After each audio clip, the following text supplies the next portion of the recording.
Going It's live. yes.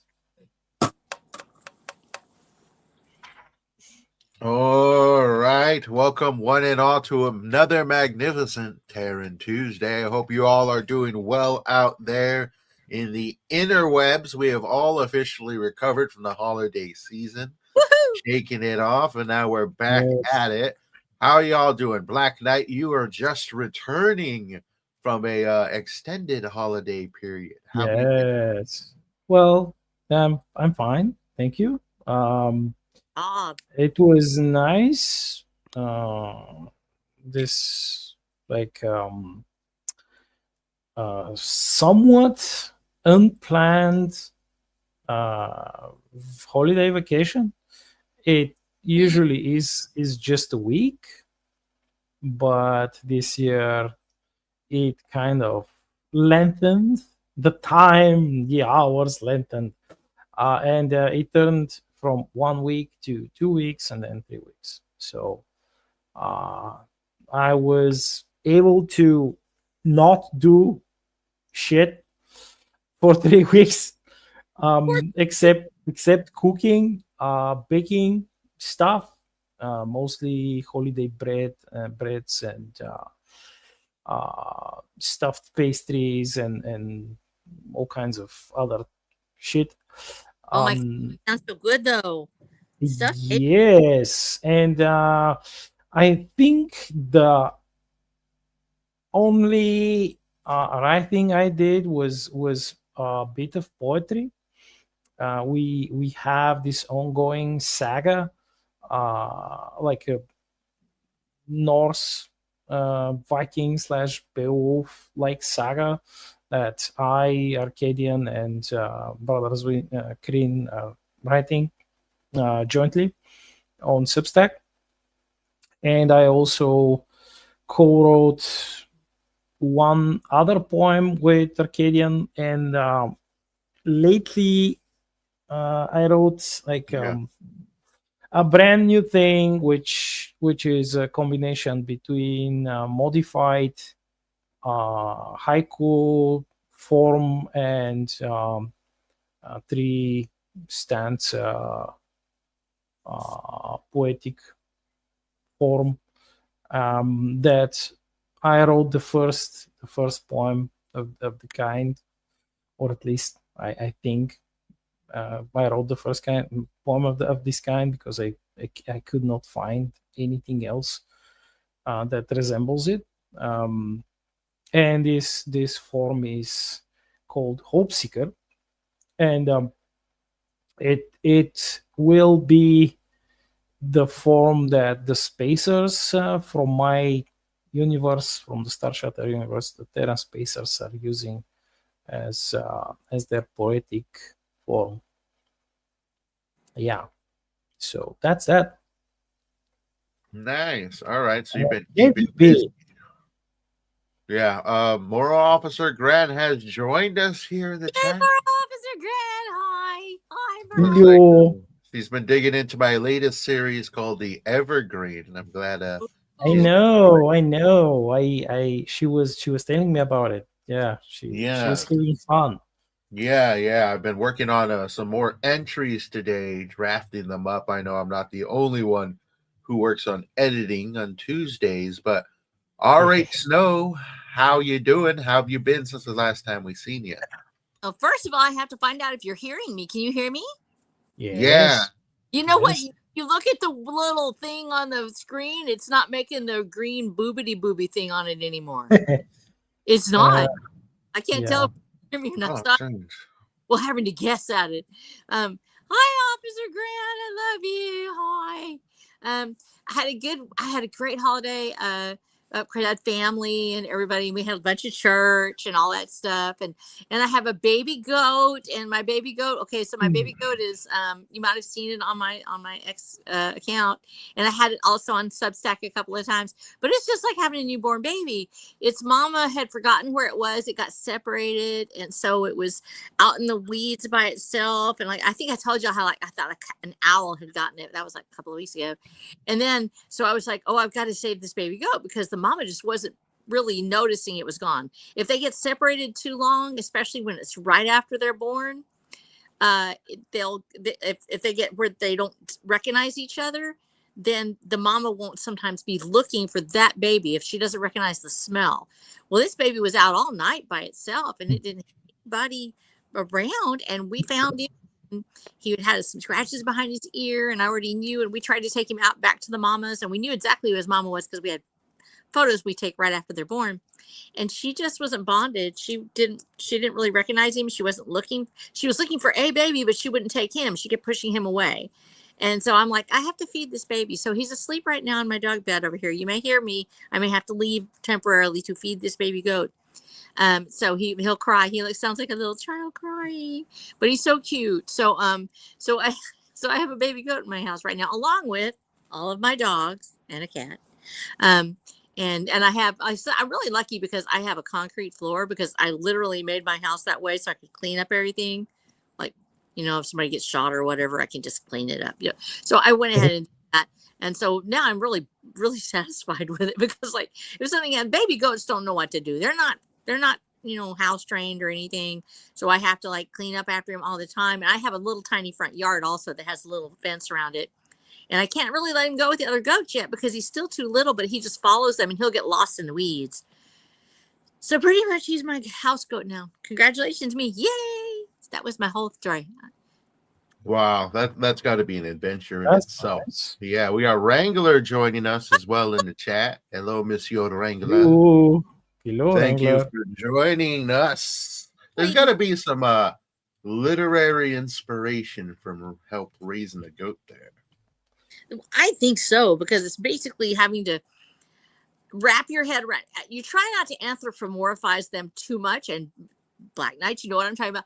It's so easy when they have big eyes and they're so cute and everything, and you realize this is going to grow up to be an animal that can butt you later. Like yes, and remember, do not stare into the eyes of the goat. You do know I stare into his eyes all the time. They are blue, because he's actually a myotonic goat, which means he's a fainting goat, which is actually used to be considered a rare breed. They've kind of recovered now. For a while, they were very hard to find, and we have actually a very large herd of pure fainting goats, and they will. Wow. What fainting goats? Yeah, they don't jump over the fences the way other goats do. They will go through love. When they're in love, they will do anything. But they if they get like angry or scared, they fall over and just go boop like that, and it's kind of funny. And I don't make faint. So they usually don't do it for us. But if something drives by and it's really loud, they'll all fall over at once. They'll drag their little legs, and they're actually, because they're a rare breed, they have cashmere the first year. So I can actually gather cashmere from them. They're actually a very good little milk goat. And some people, of course, who love cabrito, which is goat meat. They make cheese. Yes, they make wonderful cheese. And for making the cheese, for the goat smoked cheese, it's so easy, because in actuality, you don't have to have rennet.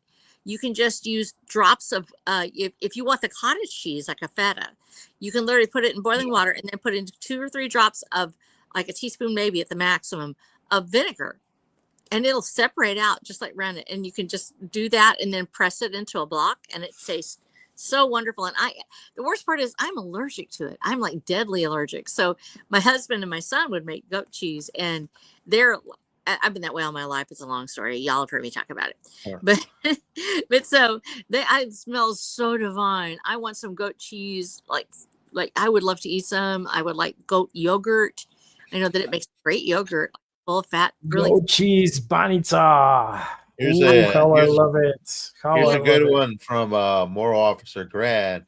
We are under monkey watch. They escaped from a farm north of us, and one goat is with them. What? Wait, are they riding the goat, or the goat is riding them? Yeah, if I saw a monkey riding a goat, I would take a photo so bad. I would want to. That's funny. That would be amazing. Yeah, you better take the photo before they take a photo of you. Yeah, really. David, good one. That's great. Yeah, so let's go ahead and jump into today's topic, which I think is an interesting one. Because for myself, I've always considered myself more of just like a hobbyist writer. But this year I decided, we're going to put a bit more effort into the marketing of it all. And I thought that would be an interesting topic to really tear apart, as I'm sure we've all Yes. approached it at least slightly differently in one way or another. Marketing and those things we do to try to get some eyes on our work, get a spotlight going in the midst of all this other content that just flooded in a gigantic ocean of content. So here's my question to you guys. How did you initially approach marketing, and how has that changed over time? Well, we start off with you, Black Knight. Well, I initially, as you know, I was trying to go the trad pop route, and so even though I have studied marketing in high school, I didn't think much of it because I assumed that my publisher would take care of everything. Yeah. Wouldn't you know? It kind of everything fucked up. Wow. For obvious reasons. But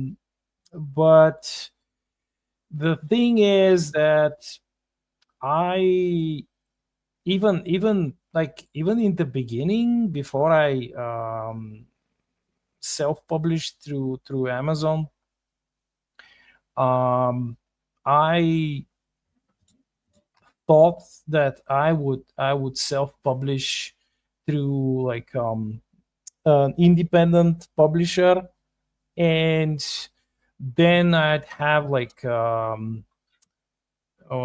have these paper ads like in the newspapers or in the magazines. Yeah. I was like, yeah, they weren't that expensive. I mean, a few hundred bucks or something, Some and ads. they would publish them with like a photocopied picture of your book, like the cover of your book, and like some text, like a bit of a text. And these worked, like, but that was back in the day. I was like so many years ago. And one of the editors, like here in my country, she mentioned that everyone should have like an email list. And yes, that was the days where like huge email lists actually worked. They were quite efficient, like they were immensely efficient. But to have them, you have to have the emails. If you don't have the emails, who are you going to send your newsletter to? So of course, in these days, the trad pop and other people who had the money, they could pay for an ad on the TV, and but more widespread were the ads on the radio. I pretty much never used any of this. First, because like I took a whole different route, self-publishing route. I ditched the idea of publishing here. So I would, in the beginning, I tried using an email list, but obviously I didn't know a whole lot of people. And like, yes, most of them were my friends. They knew their friends, and they would like send the stuff to them. But it's like for this to actually work, you need a big list, because all the studies done back then for about like the email lists. What year would this be around? Well, that was the early 2000s. Gotcha. Yeah, that was the days which these lists actually worked. They worked well. And all the studies said that if you have, like, let's say 500 emails, and they receive your email and it did not end up in the spam folder, you have like between 7 and 15% chance of them opening it, actually. So Okay. if you do the math, like from these like 500 people, it's like a very small percentage of them Yeah. who would actually read it. And out of the people who actually read your email, it's an even smaller percent who would go out and buy your book. Yeah. Yeah. It takes a lot there. Yeah. So that was like it was then the advent of obviously of social media. You had Facebook and Twitter and this and that, but I think I lost the opportunity of advertising on Facebook, and it was like a blessing and a curse. A Yeah. curse, a curse that I missed, like I missed some opportunities of selling my book, my very first book, the intro book of my series, the Star Shatter series. I missed some opportunities, but on the other hand, it was probably a blessing in disguise because I missed the heyday of the cancel mobs. Yeah. Yeah. So you see that as a blessing in disguise. They're not having to deal with any of those. You don't think would be able to keep your head down enough, or would they just go after your Oh, work? they would just like easily they would easily remove me back then. Yeah. It's not like I mean, it's not impossible to do now, but it was much easier for them to do back then. Yeah. Yeah. That's for sure. That And is so for sure. I focused on a specific approach through social media, which worked for me, and this is how I befriended many among my current day audience, my readers. One of them is Moral Officer Grant. Yeah. I chose the direct approach because as an indie, I realized that I will never have enough money to pay for like a massive or not even a massive like internet ad campaign, or like pay for some ads on Facebook. Obviously, they are no longer working as intended. Amazon ads don't work unless you pour like many thousands of dollars into them. You can ask other indies. They have like very mixed success with these. And my approach is the direct approach. I spend some hours each week, and I'm looking for people on social media, on my page. It depends. Like my first page was on Minds, and I straight up act like the old school telemarketers. But obviously, I'm not like I'm not annoying I'm not annoying people. I'm just interacting with them. I'm asking them what they like, if they would like want to learn more about what I do. If they don't, I leave them alone. If they do, I tell them, and that's it. Like it's exactly what the marketing teams do. They did back in the day, but they did it on the phone. They would call like from a huge list of phone numbers. They would call a number and they would try to, but mind you, very aggressively. And I studied that in school, just in case they taught us fucking telemarketing, because back in the day that was the shit. Like, yes, this is like a legitimate, highly profitable job. Like you can go there and in work in some cubicle for like 12 hours a day, annoying people to death, telling them to buy, or calling them about their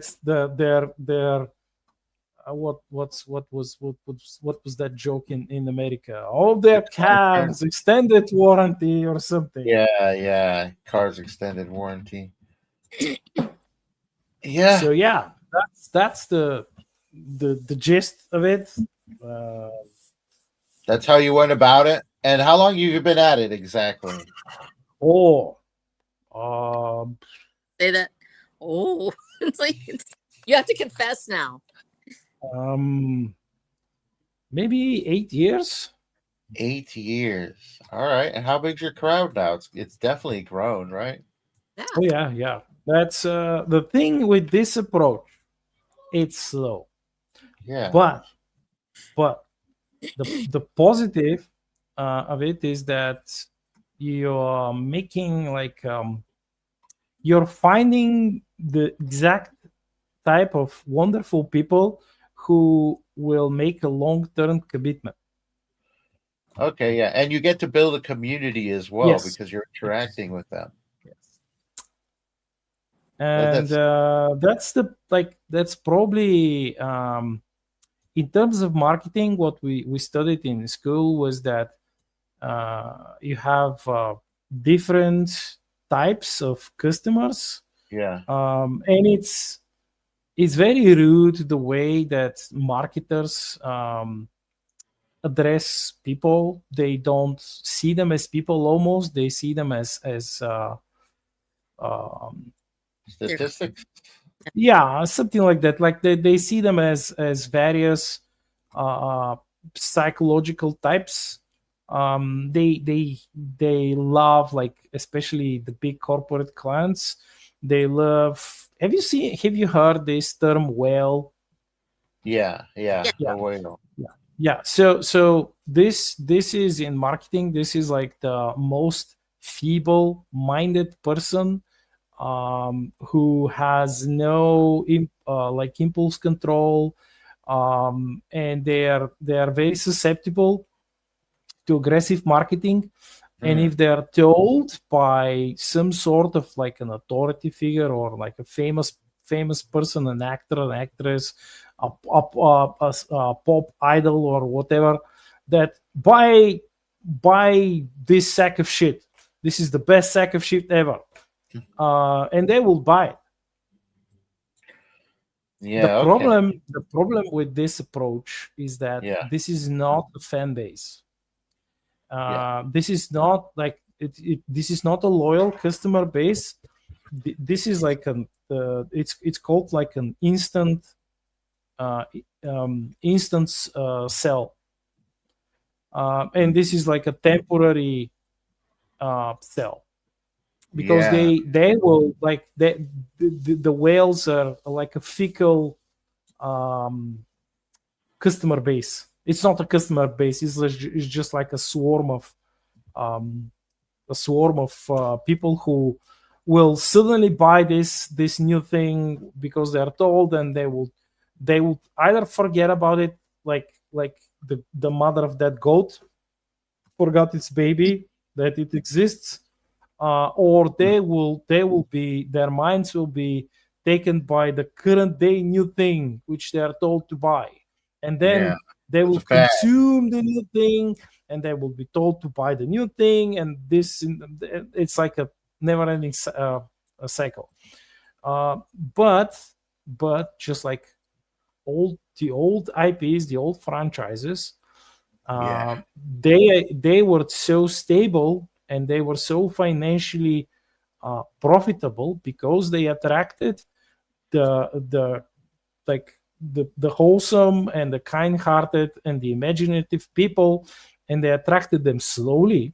They gained their trust by giving them exactly what they needed, and they have consistently been giving them what they need for decades in some cases, like let's say Star Wars, Star Trek, whatever. But when this marketing approach changes and the companies stop valuing their already established long-term committed and honest, honorable customer base, and they replace this approach with the whale approach, which they want instant sales, like as many sales now, and they don't care about the future. And this is how they failed. So again, a quick sale, but they're losing all their invested customers. They yearn the quick buck. Just a quick dollar bill. Quick dollar bill, and they lose their ass. There is a saying, greedy ass will lose your head. Okay, interesting. So how has what are some of the obstacles that you ran into while you were going approaching marketing this way, going after one individual at a time, if you will? Well, the usual thing is that sometimes you meet people who assume what you're not, and these are probably the biggest obstacles in this kind of marketing. They will quickly get vindictive. They will assume all kinds of things, and some of them would even go out of their way to punish you, quote unquote, by contacting others and telling you that you suck or something along the lines. And obviously it's impossible to not bump into these kinds of people. It's actually the internet, and even if we were in the old days of fucking telemarketing and we were just calling numbers, you would bump into them, and you would bump into worse because it's telemarketing. You're doing it aggressively. In my case, I wasn't doing it. I am not doing it aggressively. I'm doing it in a calm and respectful manner. I'm just asking questions and then leaving people alone. But even this can trigger people. It's like, who the hell do you think you are? But that's the obvious issue. As I mentioned earlier, the second, probably the first and biggest issue with this approach is time. It takes time, but when you build a connection, it's a long-term connection. So nice. That's you got some long-term fans. And the last issue, which is it's a small issue, is that you have to you have to pour a lot of energy and time into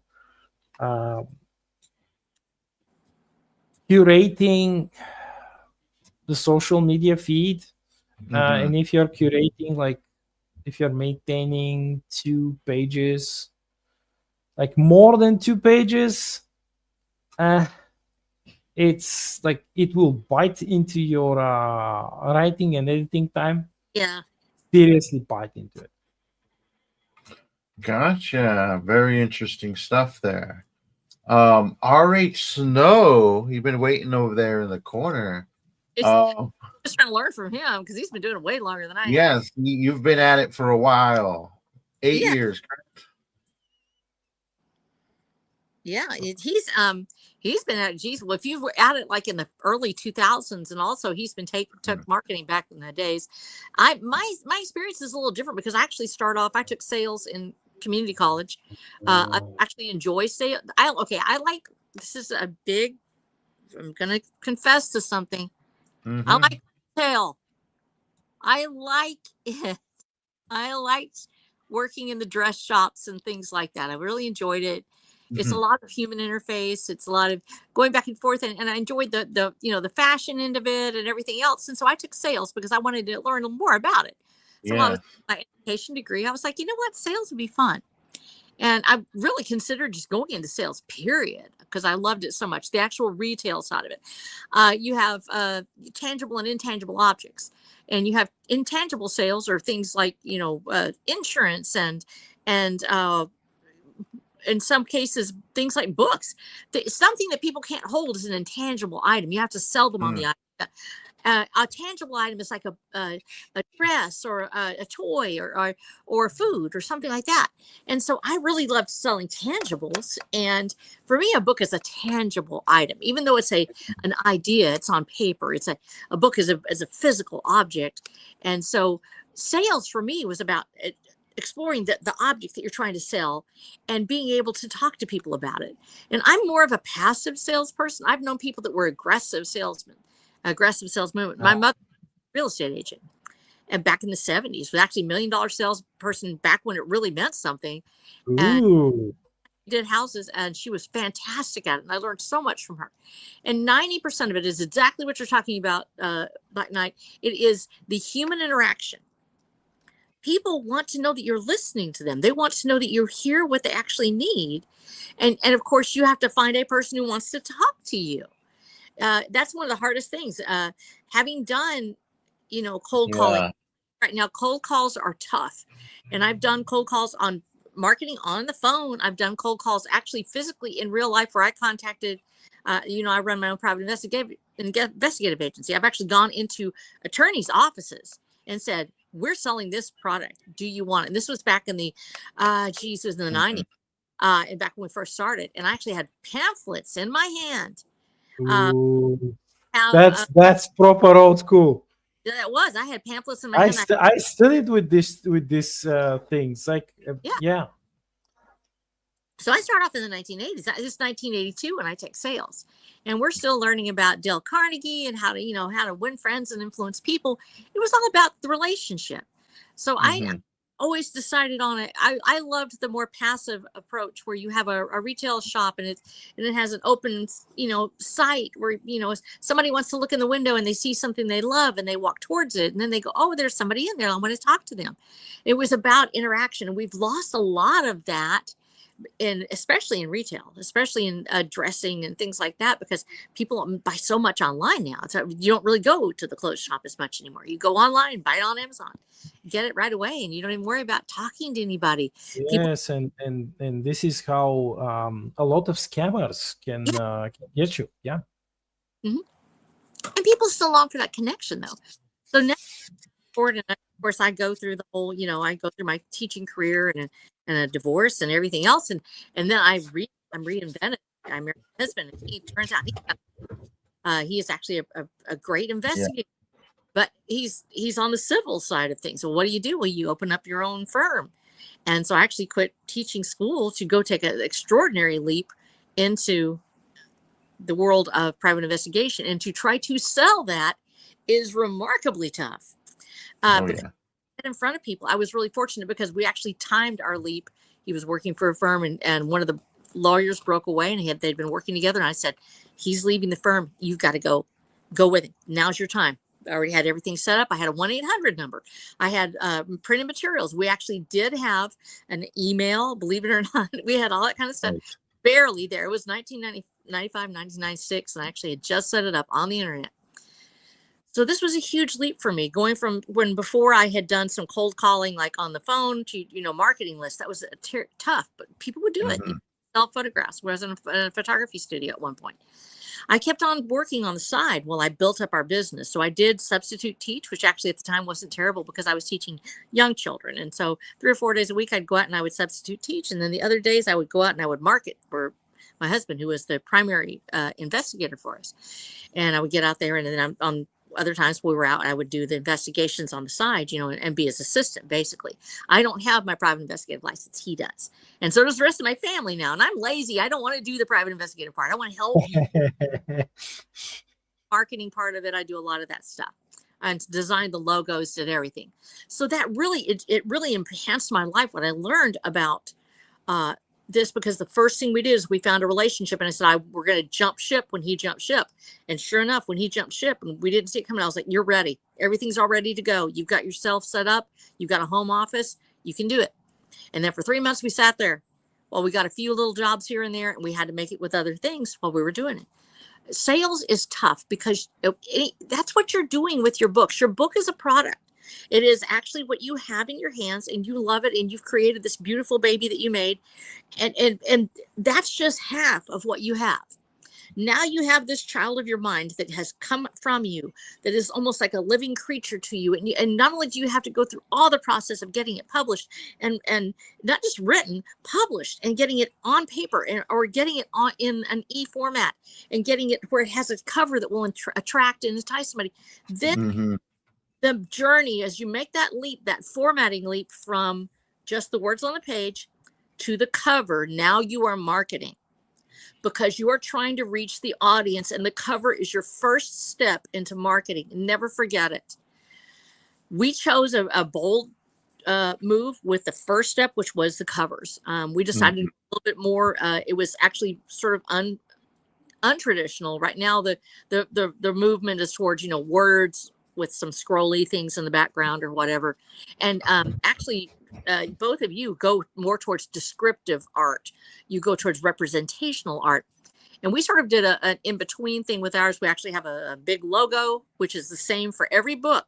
I decided at the very beginning, it is the same. Every book, Watcher the Damned. It's all Watcher the Damned. So everybody would know what it was. And then you have basically like a chapter title, except it's that book's title, which is Watcher the Damned, Transmutation, Texas. And people were kind of a little confused by it at first. And I was like, no, just trust me. This is a series. We want them to see Watcher the Damned on each one. We want the branding to be the same. We want the backdrops to be the same. And then there's the art above it, peeking over the top of it. It's sort of like an old school TV show with a banner underneath it. And that's what we decided on. And then my daughter's style of art, which is not the hyper realistic. Instead, it's more of a street art colors. She really, you know, came out of her shell on it, because she had been an Iraq War veteran, was kind of coming through some tough times, and this was her first foray back into it. And we've received so many positive statements on the art, even though it's not traditional it's not that hyper realistic part in fantasy or in sci-fi. Instead, it's more visceral, very brightly colored, but people seem to love it, and it's worked out great. So I'm thrilled. And having the same artist on each book is a huge, huge blessing. So that's your first step into marketing. When you make that cover and you name your book, that's your first hook for anyone who walks by. And it will be the last hook for anyone who walks by. After your death, when your books are in a box somewhere, somebody's going to pick up your book and go, geez. And they're going to say, Star Shatter, that sounds cool. And there's a picture of a pirate on it, you know, and not just a pirate, though. He's a sky pirate. He's like real cool, you know, and he looks awesome. And they go, geez, I want to read that. That looks fun. That could happen 200 years from now, because it's there. It's permanent. It's forever. And that's the beauty of the physical book. And it's why we want to say that's our first foray into marketing. So there it is. It's the face of your book. It's the face of your series. It describes what it's about. And it has to be sort of a marriage between the image and the lettering and the logo. And I was very blessed that I had a designer that actually worked with me. I hired these people. You're in the middle of COVID. It was such a brutal time to try to do this. I already knew that I wasn't going to be picked up by publishing houses. Two reasons. First of all, because I'm not a hyper political person. I am outspoken. I typically don't talk about people that I want to support. Instead, I talk about causes and things. But Watcher the Damned is a societal and political allegory. And as a result, it has its roots there and it can't be avoided. So I knew right away this was going to go against what at the time and still is primarily a more or less leftist progressive leaning viewpoint. It was not going to be a Marxist screed like they wanted from me. At the same time, it has a tendency to challenge people's viewpoints when they first read it. They're like, which way is this going? What's happening? And it becomes a slow movement towards the discussion of morality and society, and that red pill that you end up taking when you realize that sometimes your dad really was right. maybe there is such a thing as good and evil. Maybe there is such a thing as you have to have justice. And maybe there is such a thing as male and female, even though we're living in a world where all the shades of gray. So I knew that marketers were going to touch this. They weren't going to want it at all. It was filled with things that were red flags for everybody, and I refused to change it. I knew that I would not be able to market, so I would have to do it myself. So this was a huge learning curve for me. And right out of the box, so we got the everything put together. My designer came in and she gave me this fantastic logo with Watcher the Damned, which I've kept for all the books. The fonts are exactly the same.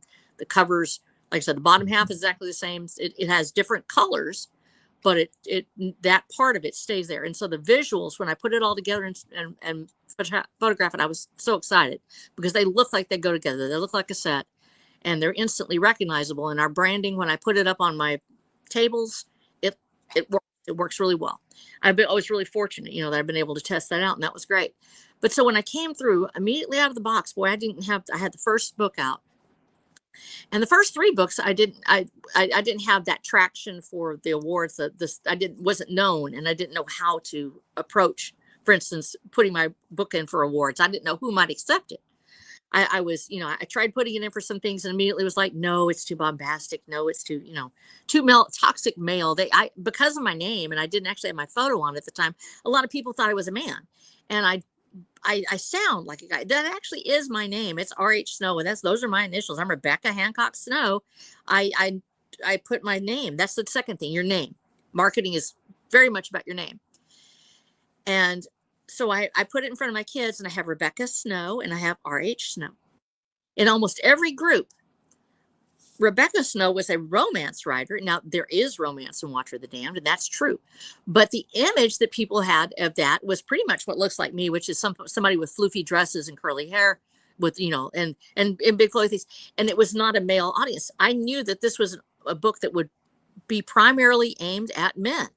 I'd spent a lot of time on 4chan, working on investigative work, and actually ended up becoming part of a community there where they were nuts. Stay away from the porn and the bad stuff.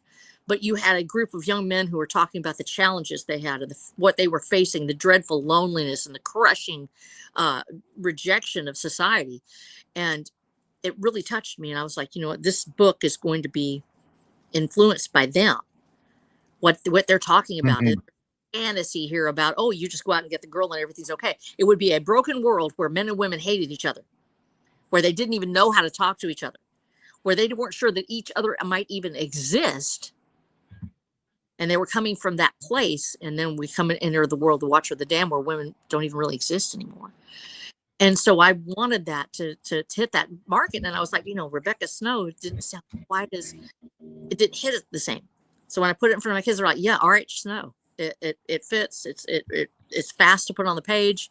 It'll fit on any book, which actually, because if your name's really long, it can be kind of hard.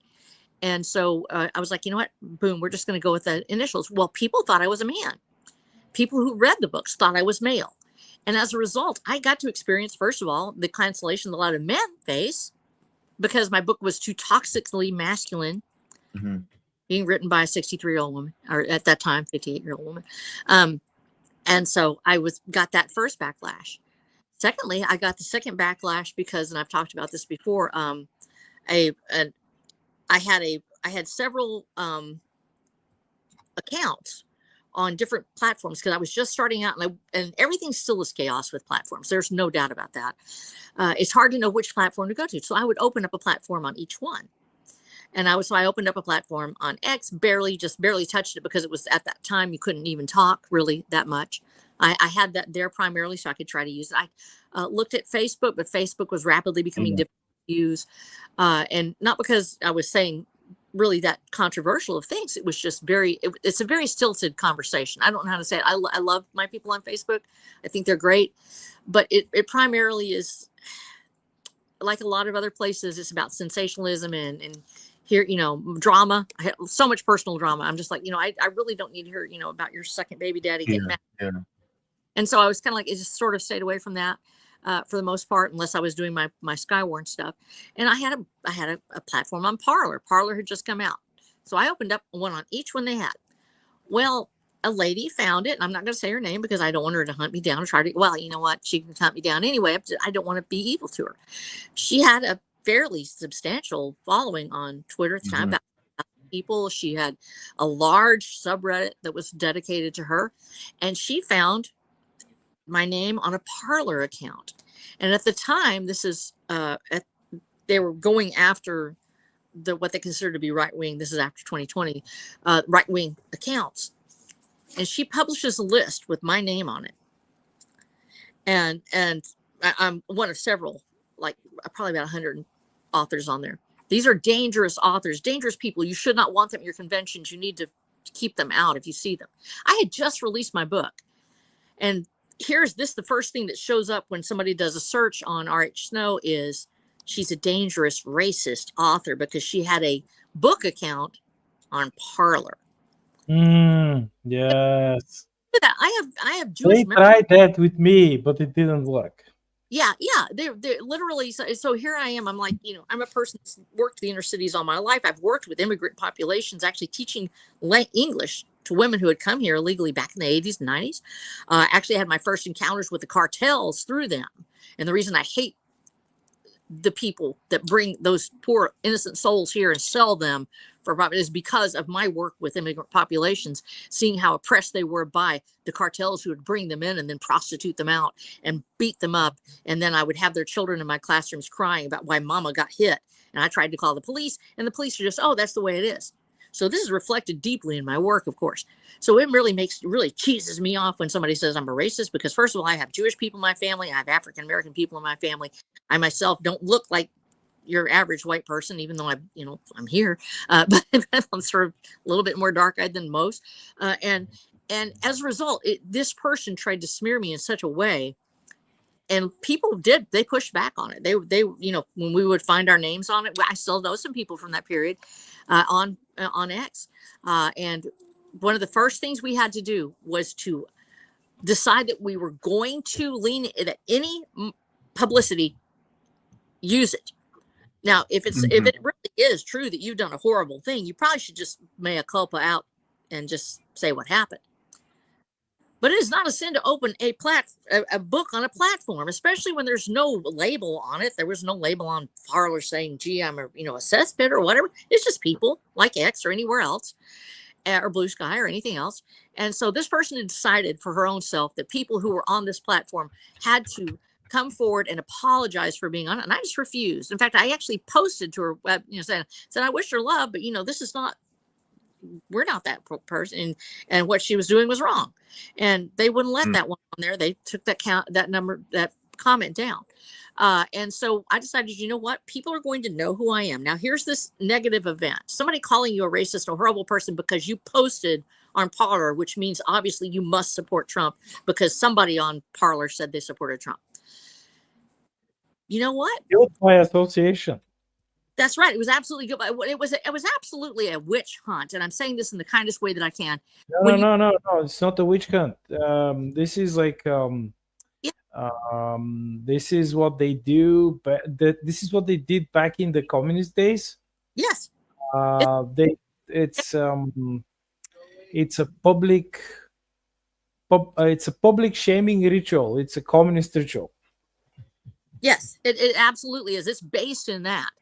And people who believe they are virtuous for shaming someone who has not done a sin, who has not done the thing they are saying, but they have decided they're going to tell you who you are. I don't identify as a racist, and I don't identify as an anti-Semite. I identify as a person who runs against Nazis, and my father fought in World War II against those very things. So them to come at me like that just made me a little bit madder than they were. And I decided, you know what? We'll just go ahead and embrace the fact that they have shunned me. They've pushed me to the side because I'm not woke. I'm not who they wanted me to be. And I refuse to apologize for being a person who believed that men and women are different, and a person who believed that everybody can be loved and that Jesus Christ saves. And there's no reason to destroy yourself because someone else said you have to. As a result, I decided we were going to talk about it. But how to do it, because you can be bombastic about it, and you can let yourself be known. There's a point where personality is intriguing, and then there's a point where it burns your forest down and you really don't want to be there. And it's hard to know where that line is, especially right now. People have fatigue from this. To have everything be the constant drumbeat of politics is very difficult. It can be hard to deal with that. And at the same time, it's the thing that energizes us the most. So in going through this period where the Reddit subreddit that I was on was absolutely shut down in the middle of it. They shut it all down. Everything is now censorship is really coming down, and it's not from anything I said. It's actually just was a group. It was a guilt by association. Once again, you're here and we believe you're going to be against a current regime. So you're going to come down off the subreddit. Well, there's not a platform. There's nowhere to talk. Where am I going to talk? What am I going to say? I did have a Facebook page, which I still have, but I very rarely update it. I had that. I had friends on there, and people that, and Wonder of Wonders. I had a person that I was talking to on Facebook, Mark Merriweather Vorderbruggen. He's actually a man who does Foraging Texas. It's a site that actually talks about how to find plants and things. And I used some of his work in my book, and I said, Dr. Vorderbruggen, I would love to add you in at the credits at the bottom, because I've used so much of your work. When Rose goes out in the wilderness and she's trying to stay alive, she tells the watcher about this little bandana that she has, and it has all the words on it and things are written on it. Well, he got me hooked up with the people that made the bandana, and he actually got me on his show. It was the first interview I ever did. It was an hour long, and I had no idea what I was doing. But we talked for an hour about, I brought my husband's gun, which is actually the Mossberg Mariner, which shows up in the book. Almost everything in my book is based somewhere in my real life. And so I was able to get this incredible interview from him. Well, that sort of started that process. There was people who knew him, who knew me. And so he got my name out in front of it. Well, now we're working through that part where there's somebody knows about me, and maybe there's a couple of sales, but I needed to go out and I needed to make this real. I had that little bit of momentum. So I found out that in my local town there was a place where they were actually talking about traditional, or let's put it this way, more conservative topics, and they wanted to know about freedom and humanity and liberty and all these things, and they wanted to talk about those subjects. There was a little place called Springfield Hall. And it turns out I had actually had an homage to their hall in my book. It's no spoilers, but there is a place where Rose and the Watcher will go with their friend Evangelo, who is the shepherd of the group. He is a ranger, but he's also a man of the cloth. And they go to an old ruin, and they actually had gone to this place. When I found out, I was like, oh my gosh, there's a link here. It's right there. And they're looking for authors. And I went to her and I said, I have this book. And I told her what the book's basically about the right for life, liberty, and the pursuit of happiness, for us to be who we are and to be free. And she was so excited. She booked, and we actually had my book launch there. It was amazing. I sold 50 copies the first night, which was huge for me. It was she actually bought them and distributed them. Nice. About the interface of me and Jana is an absolute treasure, because she did that for me. It was incredible. Now this gets my face out in front of my local people. These are my home folks. These are the ones that came up, and they were so wonderful to me, and they're just sweetest things. Well, there's that initial swell of, gee, I got something. But after the book launch, what happens? Because now you have to seal the deal. Well, people may read the book and they may read it today, or they might read it 3 years from now. There's no place to put the reviews, even though it came from Amazon. They don't know to go to Amazon because there's not a link there, and I didn't have a code at the time, a QR code or anything. So I was like, what do I do next? How do you bridge that gap between the people who know you and love you and they're just in your community and they're supporting you and they're wonderful and you're out in the world? Well, Mark had kind of Dr. Vorderman kind of made that bridge for me, but at the same time, he had a decent sized group. He was known among his people. So now I have this niche market. Breaking out of that meant that I had to find a national platform. I had to find something. There really wasn't anything. There wasn't anything for a person who is talking about these hot, controversial topics about male and female and are they different, or freedom versus tyranny, revolution. That's a verboten word. Actually, even on X, it gets me throttled. Some people don't like revolutions, as you well know by looking at the current state of events. As a result, I had nowhere to go. Then, wonder of wonders, Elon Musk actually bought X. Now, I'd had that X account sitting out there, and I had not touched it because I knew I was going to get banned. As soon as I opened my mouth, I was going to get banned, because that's what happened to me every dang time. So I took a leap of faith, and I went ahead and I started actually putting my own profile picture on it before I'd had just the book. And I had to make a decision. Do I go in talking about the book alone, or do I sell the author? What people have found out over and over again is that, yes, you have your whales, the people that do something because somebody else talks to them. Then you have the people that hear about you because they heard something about that person. How do you ride that line between infamy and fame, letting people know who you are without being overwhelming and overbearing? How do you make yourself known to people? Well, you have to just be yourself. You can't be somebody else. You if you're shy and don't like to show your face that much, then be that person. If you want to talk about politics, you need to be that person. If you want to talk about religion or science fiction or the nerdy little topics that you love so much, then you have to be that person. And the chances are you're going to say something controversial at some point, and it may get you banned, or it might actually get you an audience. And there's no way to know which one it is. And you can say something wrong. You can actually mess up and make a mistake and say something that somebody will take the wrong way or do something, and it can ruin you. So it's fraught with peril. You have to be mindful of what you're saying and at the same time be yourself. That's a hard thing. It requires a sense of purpose in what you are doing then. You cannot just go out to say what's the most popular thing. You cannot just go out to say a controversial thing that will rage bait someone into saying something to you. You have to be sure that this is what you want to say, because this internet is forever. And if you make a mistake, you better say something really quickly about it and tell people you're sorry you got it wrong. And be mindful, this might be the last thing that anybody ever sees about you.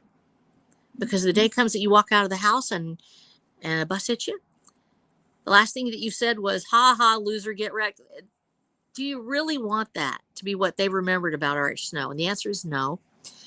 So I decided, I've got to be mindful of what I say, but still be myself. And I started doing that. And I started saying things that might sometimes make myself or someone else feel upset.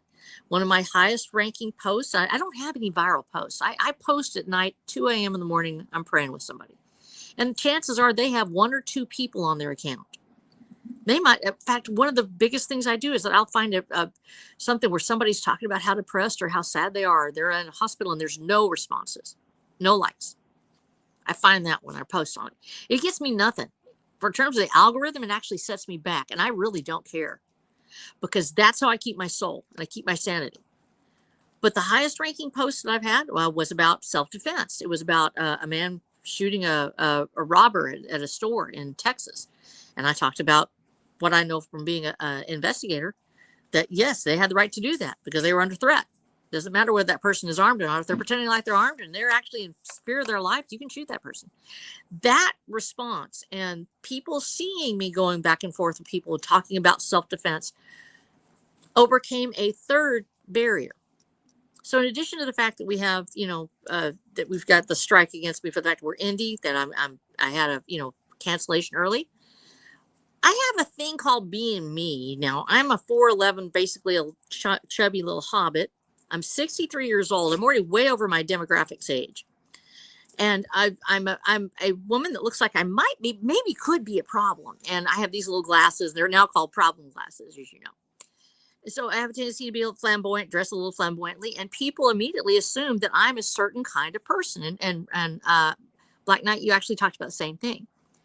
By association with the fact that I'm an older woman that dresses rather flamboyantly and has on my glasses, they have a picture in their mind of who that person is. And it's not always a liberal. Sometimes it's just that's grandma or that's somebody else. So in order to overcome that, I had to let them know who I am. And because of my stance on self-defense, on protection of innocent life, of the need that sometimes justice includes violence in defense of life, people started to realize who I was. And so I was able to, by speaking out about controversial things, I was able to overcome some of the initial biases that my own image and my being as a 63-year-old woman with problem glasses might actually give. And because I started talking about that, people started asking me to come on podcasts. That has been my biggest help in marketing my book. Big, little, in the between, it does not matter.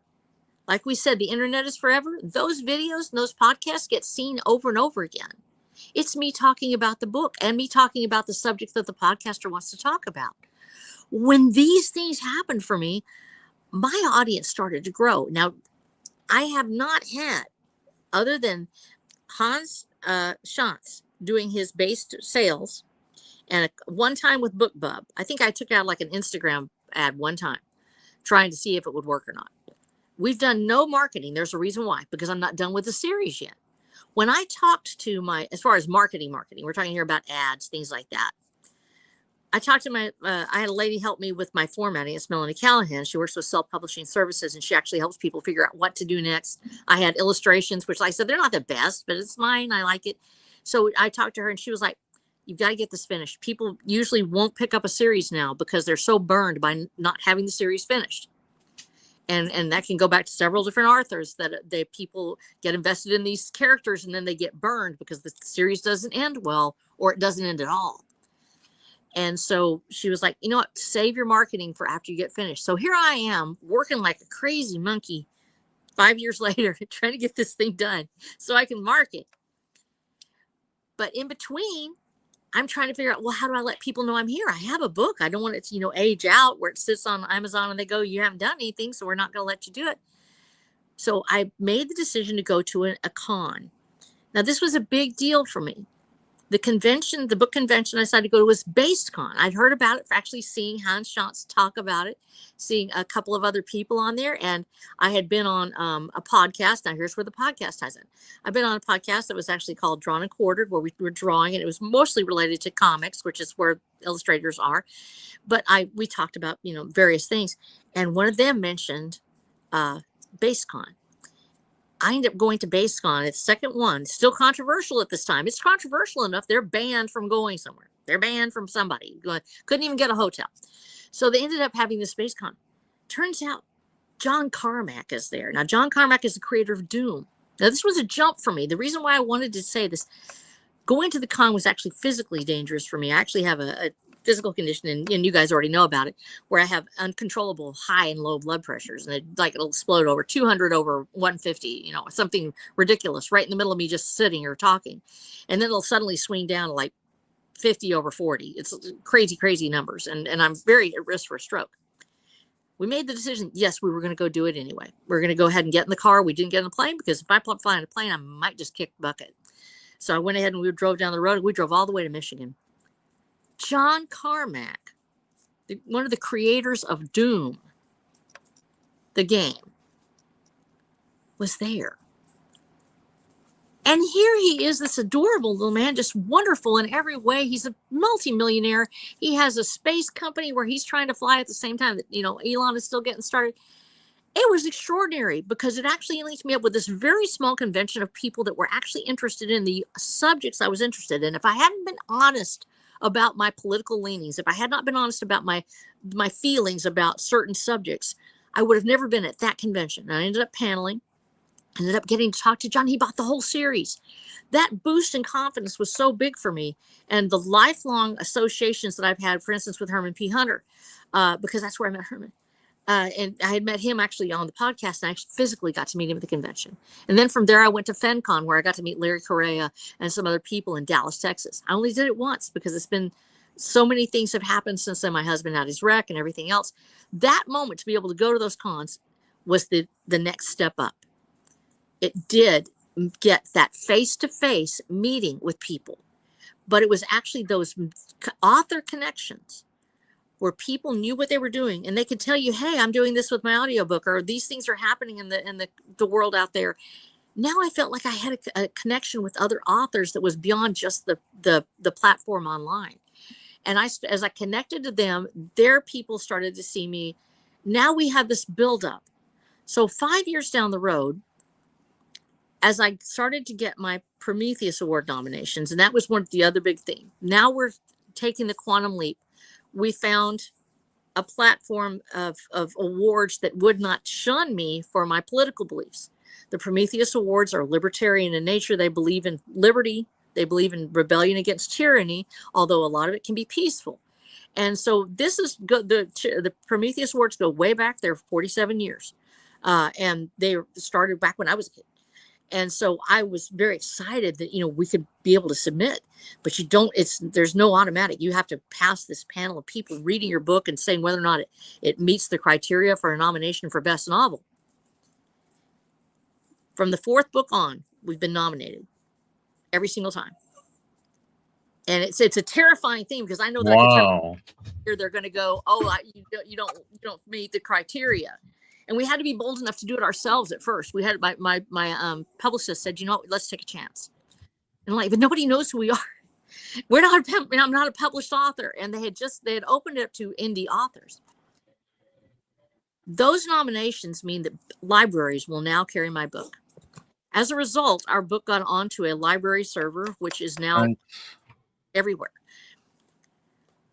Knowing where to go, so much of marketing is being yourself, not being afraid to fail, and then being able to find the success in your own authenticity. Being able to say, this is who I am, I'm not ashamed of it, and this is the book that I wrote. And we are a team. Me, the author, with my people that help me, either my artist or my formatter, or if it's just you, it's just you. But our artists do so much for us. And our copy editor, Melanie, as a copy editor, Stephen Black, like I said, is my developmental. Mhm. And Melanie puts my formatting in and does a final copy edit, because she knows I'm going to always mess with stuff before it gets there. But it's us, that author's team, with the book. The book is its own entity. It is its own thing. It does not stand on its own just by itself until after it has gained an audience. As a result, we have to walk together hand in hand, and I have to be willing to put myself out there as part of my marketing. And it is a terrifying thing, because I know that I'm not everybody's cup of tea. There will be people who hate me. I got my first 1-star review ever, and it was actually on Trail of Travail.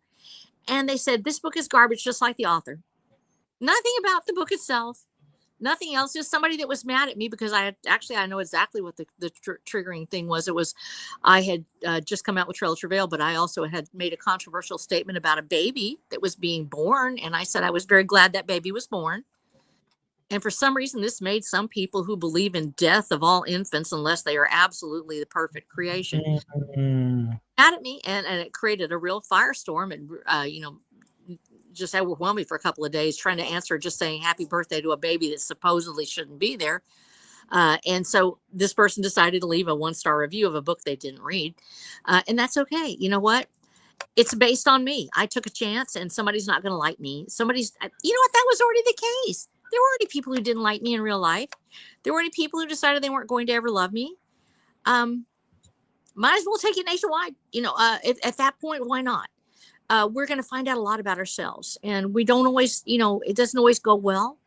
There are times when, like with Devin Erickson, when he had that firestorm spin up around him, where he was kicked out of well, I won't say the name of it. It was an awards thing. It turned out that I had actually rejected the year before by one of the same group of people that had rejected him, stating that my book was icky because it talked about women having been fertile. And so when that happened, I was like, do I say something right now? Because at that point it was really heavy.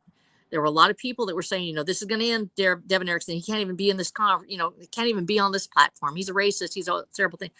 And I decided to defend Devin because, and not that it probably mattered any, but people noticed. It was like, it got some, I think 100 and something, likes on it. But it was a statement that also attracted attention from other parties. I had to make a decision. Do I do that? Is that controversial? I decided it was worth it. Turned out it was worth it. There were people who liked Devin who said, you know what, you were strong enough to stand up for him, or we'll do that. Same thing happened with John A. Douglas when he did what John A. Douglas always does, which is to say something controversial from time to time. He can have a tendency to he is the master of the hot take, and he will say something and he does not care what somebody else thinks about it. And it turned out to be about male readers. 75% of my readers are male. My women readers, they're absolutely fantastic. The reason why is because they love adventure and they love romance and they love reading. And Morale Officer Grant, she's fantastic because she read, I love you, Morale Officer Grant. And Wrangler knows it too. When you get your audience and, usually it'll be a certain demographic, you want to be nice to them. You don't want to make them feel bad. Wrangler has such a great demographic because he actually has more of a mix than I do. I think he's got like sort of equal parts male and female. And I know that for a fact that Black Knight, you attract a heavy female audience as well. Oh, yeah. For some reason, dudes like my story, but they also know it's a romance. And so that sort of plays to both sides. Well, John said something about male readers or some book talk slop. He said that made a bunch of women mad. And so I came in defense of the male reader. Well, this got me more readers. Even though women were angry at me, they were already going to be mad at me. The women that would be mad at a statement about, men need to be able to read books wouldn't have liked me anyway. But I had to not be afraid of that. And I think the biggest plus in marketing isn't expertise. It isn't anything else. It's something that Nicky Piccone told me. He was actually his marketing consultant. I love him. He showed up early on in Iron Age as an Iron Age marketer.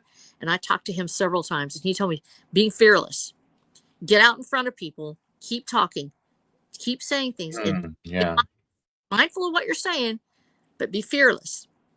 Fearlessness is the number one key to being able to take it, because just like you talked about before, Black Knight, those cold calls, having people hang up on you, having somebody tell you don't want to talk to you because you're talking about something they don't want to talk. I don't need to talk to you. I don't want to hear about your sale. I don't want to hear about anything else. And they hang up.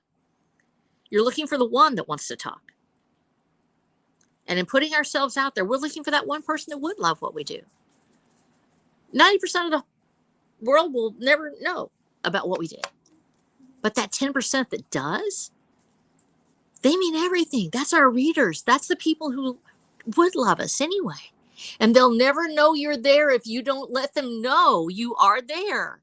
They can't find you if you hide.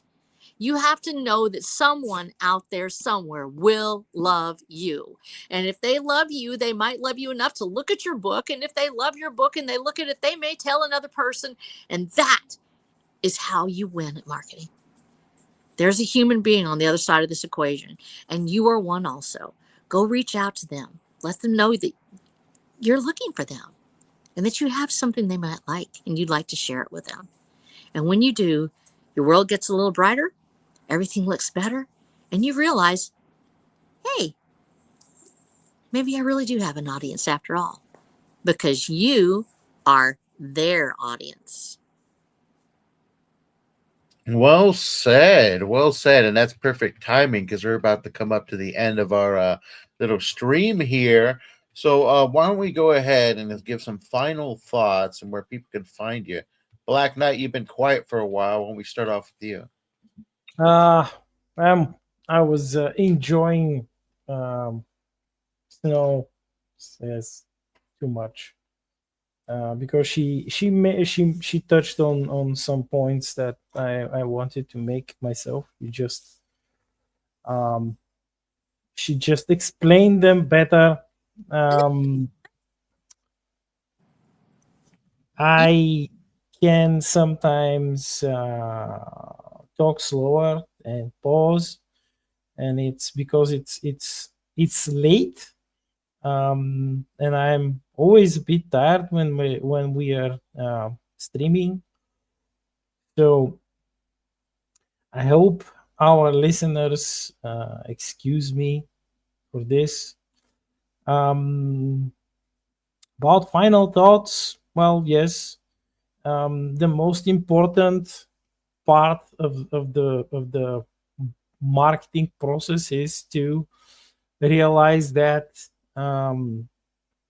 not everyone will like what you're offering, and you should never try to convince people who do not like your work to, but like there is something that you might like in there, even though you dislike most of it, to just convince them to buy it. No, you should not do this. This is how you get passionate dislike for yourself, and this is never good. Yeah, so just talk with the people who actually like you. That's it. It's that Yeah. simple. Yes, it takes time, it takes effort, but it's that simple. You will not become a millionaire. Has to be said. You will not become a millionaire. Maybe someday, if you survive, you will be somewhat richer, but not a millionaire. No. And where can people find you? Well, in the usual places, you can find all of my published books on Amazon, the Star Shattered series, of which I am going to finish it. God willing, I'm going to finish it. You will. Yes, I'm working on the 8th one right now. It's over 60% complete. Already has a cover. And you can also read all of my free stuff, and I've published a ton of free novellas and poems and short stories on my Substack, theblackknight.com, where you can in real time almost follow the progress of my newest poems and haiku, read the haiku, and read some of the novels chapter by chapter. Excellent. And R.H. Snow, some final thoughts, and where can people find you? First of all, I love you and Black Knight so much. I'm so glad to be back over here and just having a good time with you. Because this is that conversation. This is that connection that you and I have. And that's part of this is just like a conversation we would have with our readers. That's the magic of marketing. That's who we are. And look at marketing as if it is a chance for you to meet new friends. And you may find people that don't like you along the way, but you will also find people who love you. Go out there and get that done. Go out there and make your friends and share yourself with them through the magic of your book. And they will share things from their own selves. And I think that you're going to find out that the world it's not so bad. I first posted on this. I was like, it's a wonderful world of pain or something like that. But marketing is hard. It's tough and it can be scary. But I think that people need to realize that that life is that way. And if you are going to be near people, if you're going to contact humanity, you have to be willing to take those risks. And we should also be willing to take those risks. And you can find me at watcherofthedamned.com, where I have all my books. And you can find me on Amazon under R.H. Snow or Watcher of the Damned, this series, where I have all 8 of my books and my TTRPG with my world guide there. And I also will, as soon as I get my money saved up so I can pay my editor, I will have my 9th book out, Hellbilly Highway, which should be coming out as soon as I get the money. So I just got to get that saved up. My husband had his heart attack and I had to put that money aside for right now, but book's already done. It's ready to roll. 160,000 words. It's there. I wrote the whole thing. Wow. There's more books coming, and the series actually should be finished by the end of this year. I'm hopeful. Nice. We'll see the Excellent. All right, everybody. Thank you all for joining us today. You can join us next week, same time, same channel. If you're watching this on the replay crew, give it a like, share it with your friends, leave a comment down below. Let the world know we exist and help get this channel much more popular. But with that said, we are out of here, everybody. Hope you enjoyed yourself, but bye-bye now. Have a Bye. good weekend. yeah.